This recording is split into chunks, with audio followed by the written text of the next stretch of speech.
Bienvenidos, los invito a que en una breve síntesis no solo repasemos los hitos del Pleno del Senado durante la última semana, sino los principales temas vistos durante junio de 2020.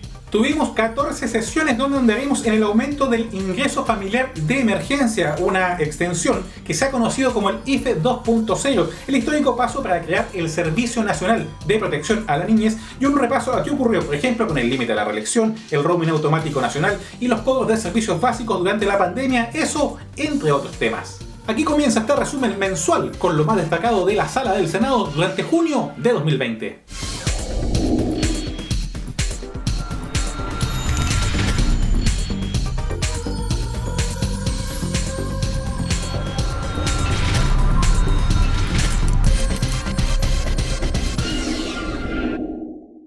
¿Recuerdan el ingreso familiar de emergencia ya vigente? Pues bien, esta vez se volvió a legislar con positivos resultados para poder ampliar sus alcances. Claro, porque se amplía la cobertura de beneficiarios de un 60 a un 80% de vulnerabilidad. Hablamos de más de 2 millones de familias y también poco menos de 6 millones de chilenos que de esta forma podrán complementar sus ingresos, por ejemplo, de una persona hasta los 100.000 pesos y garantizando así un total por grupo familiar de 4 integrantes de 400.000 pesos. El principal propósito es beneficiar a los hogares que carecen de ingresos, pero también los de aquellos que perciben montos por otras vías y que sean inferiores a este aporte.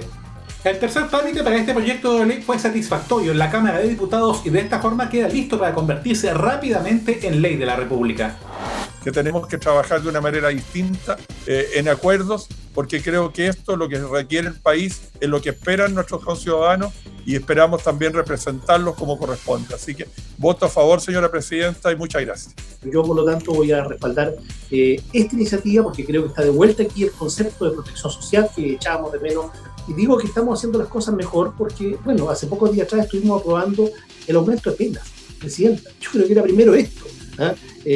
Primero teníamos que dar la ayuda, darle soporte económico para que las familias no salgan de sus casas y luego hablar de penas si es que es necesario. Claramente yo creo que eso es populismo penal y no se justifica.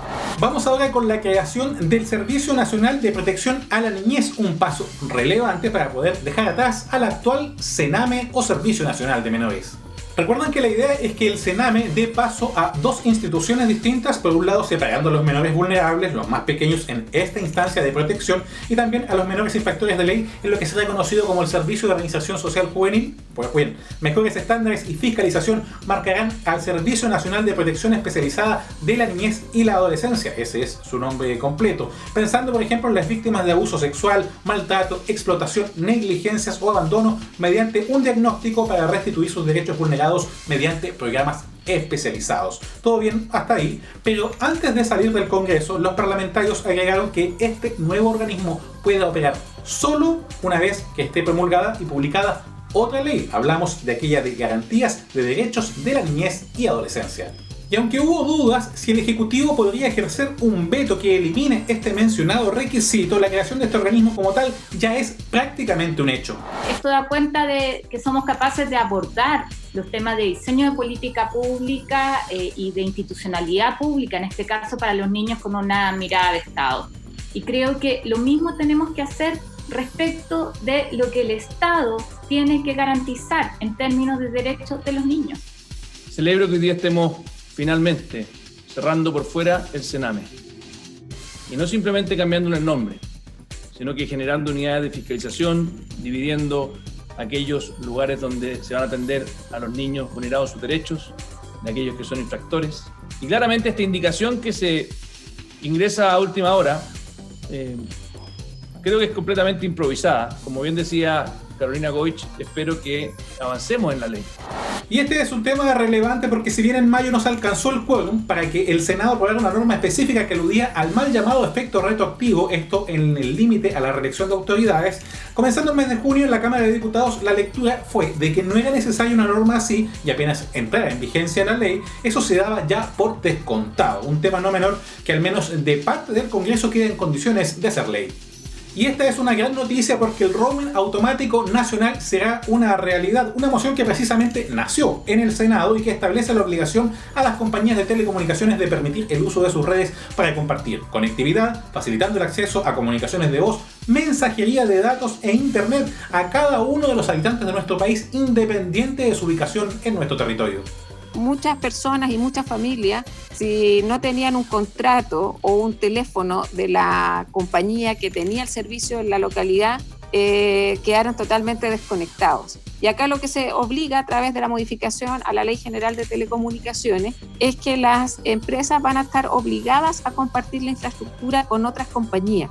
Otro tema que pasó a ley durante el mes de junio es la ayuda mediante préstamo a trabajadores independientes, especialmente de aquellos honorarios quienes deben tener al menos 3 boletas emitidas en los últimos 12 meses o 6 boletas en los últimos 24 meses, registrando una caída de al menos 30% en sus rentas. Así se van a promediar sus ingresos y podrán acceder incluso a un 70% de ayuda sin intereses que se podrá pagar hasta el año 2024 y se entregará 10 días después de que sea aprobada la respectiva solicitud.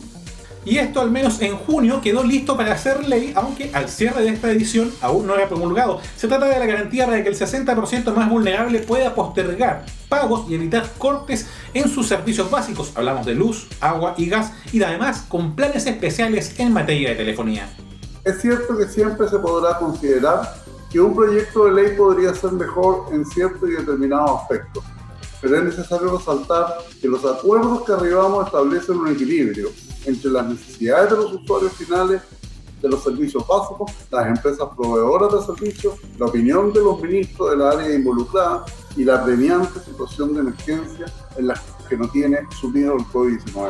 Quienes infrinjan la medida de cuarentena ahora tienen una ley que los va a castigar de forma bastante más severa, porque si bien existían sanciones, estas ahora incluso pueden llegar a los 3 años de presidio con factores como reincidencia en medio de un periodo de catástrofe como el que vivimos, y no solo cárcel, porque durante su paso por el Senado las multas pasaron desde un techo de 20 UTM a unas 200, estamos hablando de unos 10 millones de pesos, esto por poner en peligro la salud pública.